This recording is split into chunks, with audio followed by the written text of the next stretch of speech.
Well, President Trump does it again. He absolutely destroys the entire Democratic Party right to their faces while he addresses everybody. He addresses the nation. Then also in the Oval Office, some press is there as Trump addresses them and answers some questions, and he blasts fake news. I love how he does this.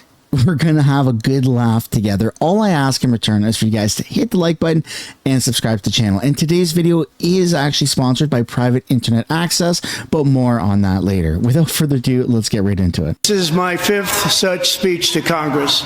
And once again, I look at the Democrats in front of me and I realize there is absolutely nothing I can say to make them happy or to make them stand or smile or applaud. Nothing I can do.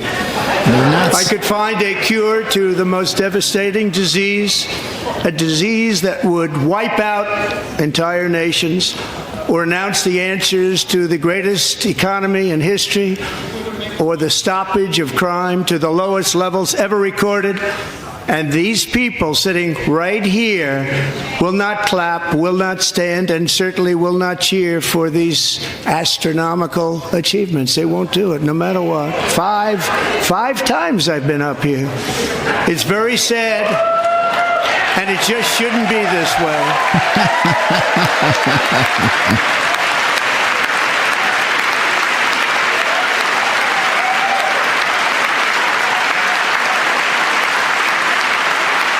The Democrats are just throwing a little hissy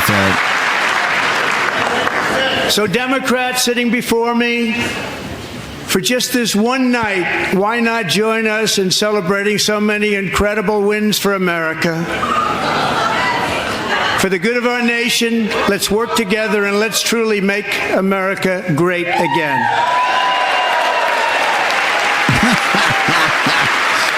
What the heck was she doing? Is she licking her lips?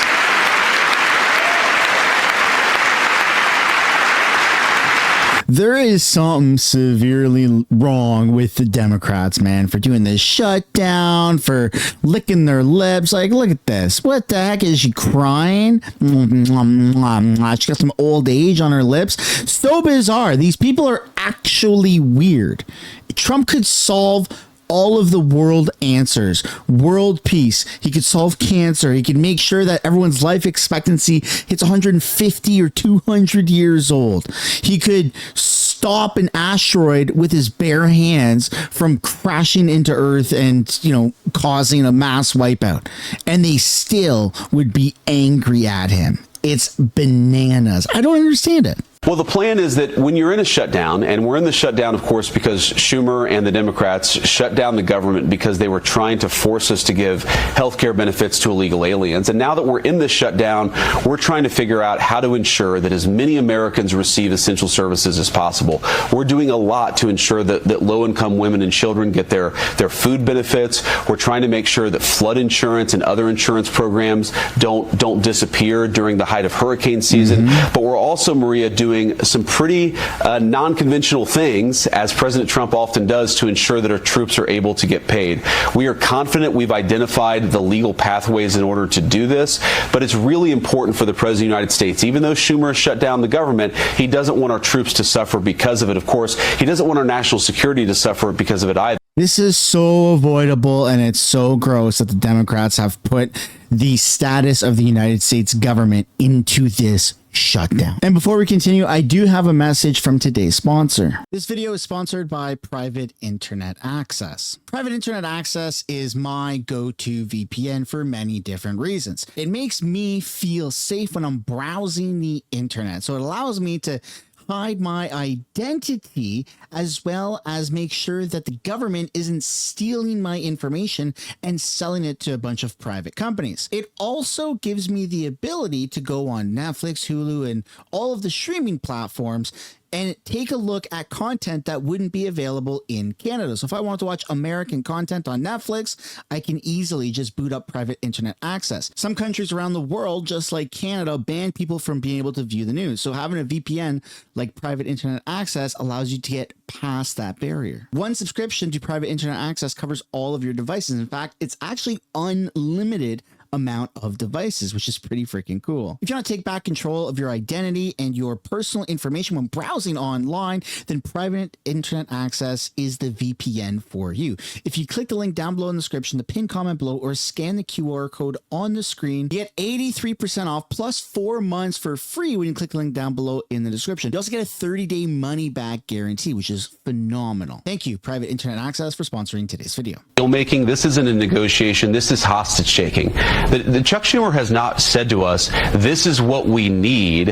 He said that unless you give us what we need, we're going to shut down the government. That is a totally different thing. If Chuck Schumer wants to come into the Oval Office or come to my house, he is welcome to talk about how to fix health care policy for Americans. Of course, we want to lower insurance premiums. We want to make sure that the skyrocketing health care costs of the Biden administration start to level off and hopefully come down.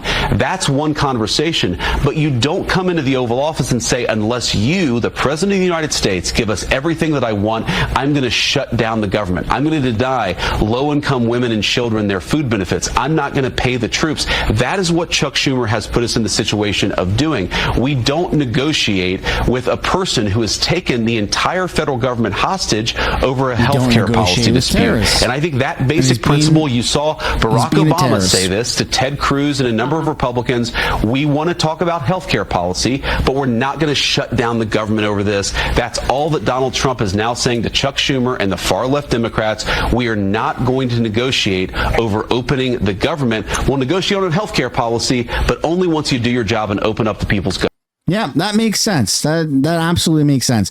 The Republicans and Trump, they're not going to move an inch on this. And this is going to go for as long as it takes for the Democrats to eventually submit and reopen the government and stop holding the American citizens hostage to this corrupt charade of politics. This next piece you guys are going to absolutely love. So I hope you stick around for the rest of the video because, man, Trump just goes bananas. He really unloads a lot onto these fake news reporters. Don't ever play golf with it because Keegan Bradley just walked in, one of the greatest golfers in the world, the captain of the Ryder Cup.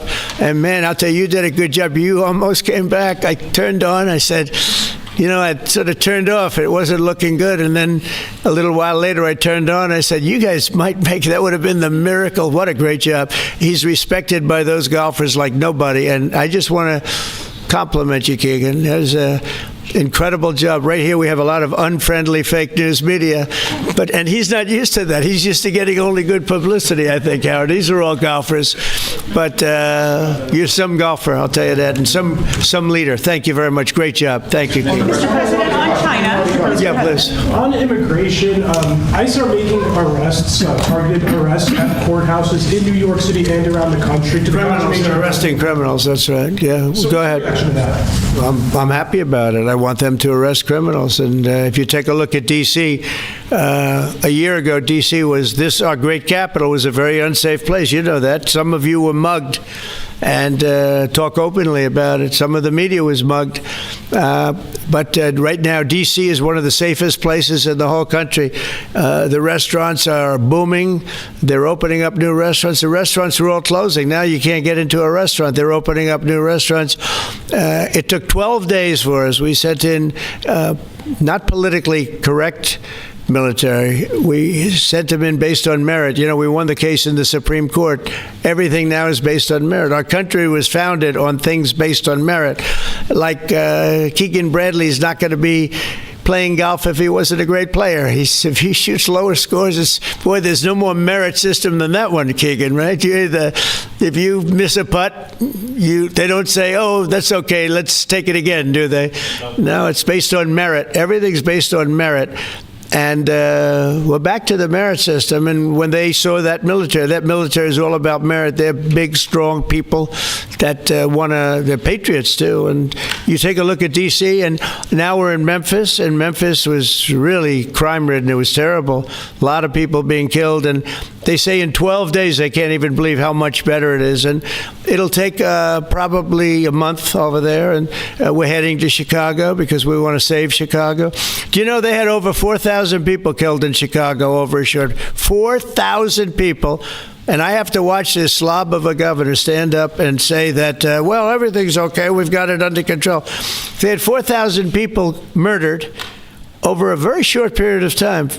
There's not a city in the world, I don't believe, that can claim, you hear so much about different, I won't, embarrass anybody, like by saying Mexico City or by saying anywhere in Afghanistan. There's no place like that. And then I have to listen to the mayor, who's got a 5% approval rate, maybe less. He's an incompetent man. And the governor's an incompetent guy. He's a guy that was thrown out of his family business like a dog. And I know his family very well. And now he's a governor. And when I watch him trying to say that it's okay, we have crime under control, I lost 4,000 people over a very short period of time. I believe it's like 7,000 people were shot but didn't die. But 4,000 people died. And then he gets up and talks about how it's not a problem. Or Portland, Oregon. I mean, every time I look at that place, the place is burning down. There's fires all over the place. When a store owner, there are very few of them left, but when a store owner rebuilds a store, they build it out of plywood, and they don't put up storefronts anymore. They just put wood up, because they know it's going to be ripped down. And then I hear how wonderful it is. It's not wonderful. It's a disaster. That's almost an insurrection, that place. So we put our people in there, and they do the job, and they've really done the job. And the beautiful thing is we've done it. 12 days we had this place safe, and now it's, I would say within a month, it was beautiful. And it continues to be. That was 3 months ago. I'll tell you, D.C. now is one of the hottest places, just like this country. We were a dead country, and you've heard me say it 100 times. We were a dead country. King of Saudi Arabia said it. Others say, the Emir of Qatar said it. Many, UAE said it. The leader, great leader, UAE, all great leaders. They said effectively the same thing. 1 year ago, we had a dead country. Now we have the hottest country anywhere in the world. Hope you guys enjoyed this video as much as I did. If you did, it'd be super awesome for you guys to hit the like button, subscribe to the channel. Just remember that supporting the channel sponsors is also a very awesome way of supporting this channel. I'll see you all in another video. Happy Thanksgiving to all the Canadians out there. Bye for now.